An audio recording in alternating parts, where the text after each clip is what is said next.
Relationship conflict is something that all relationships experience. However, did you know that one of the biggest factors in conflict between relationships is pornography concealment?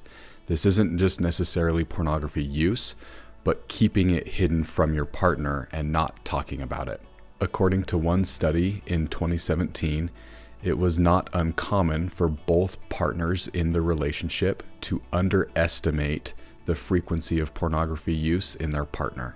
Perhaps one way to decrease conflict within your relationship is to discuss it rather than conceal it from your partner.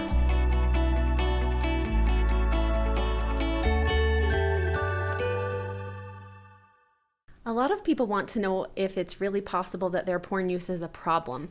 After all, it seems like everybody is watching porn somewhere. In fact, right in this very second, there are 28,000 people watching porn, and that's for every second of the day. So if you feel like a lot of people are watching pornography, you're not wrong. How does it become a problem, though, and how do you know if it's a problem in your life? Just like any other addiction, just because you've tried something once doesn't mean you're addicted to it. And just because you've tried it once and didn't become addicted doesn't mean you never will.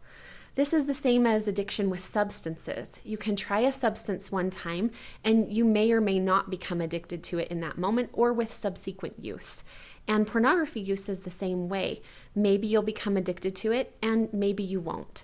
At this point, about 10% of adults in America report that they feel like they're addicted to pornography.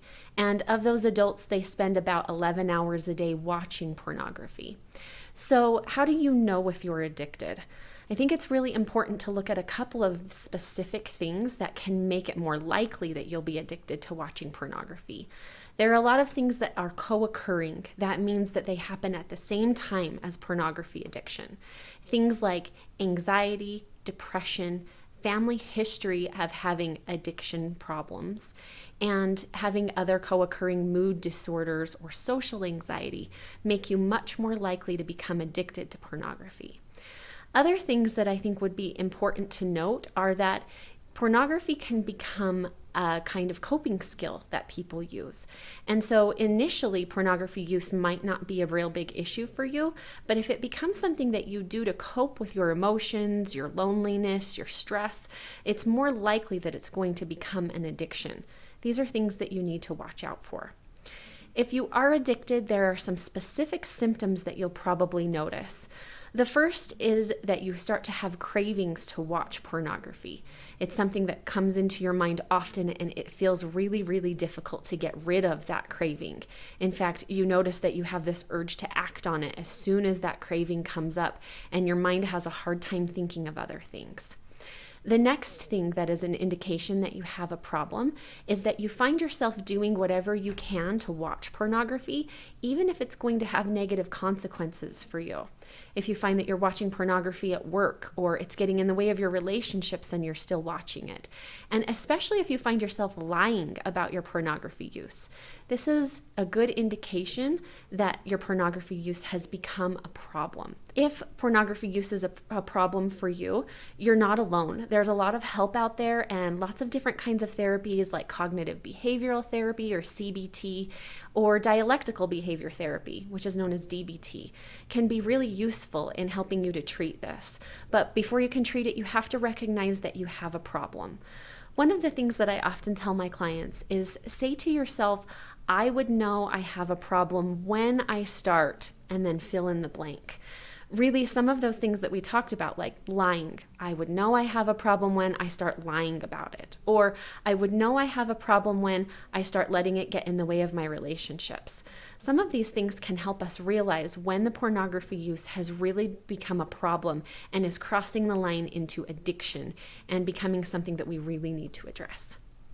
A good place to start when you think about wanting to fight some of these pornography using behaviors is to look at just the kind of things that trigger you. Where are you when you typically look at pornography? What happens before? What kind of day have you had?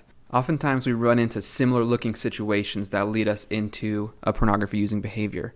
So I'm going to share a few quick ideas of things you can do that might help stop some of those behaviors. The first one I'm going to suggest is to use a mindfulness skill. This is any kind of technique that grounds you in the present. A lot of times when we get into that mode of wanting to view pornography, those urges come on. We get into our heads and we kind of leave reality, essentially. We stop being present in our house, in our chair, in our room, wherever we're at, and we start drifting off into another place. So any kind of grounding technique, whether it's you're naming objects in the room, describing what they are, feeling your chair, feeling your bed sheets, wherever you're sitting, techniques like that can help re-ground you in the present moment and bring your thoughts back in from wherever they wandered off to. The second would be give yourself some rules about situations that typically lead to pornography use.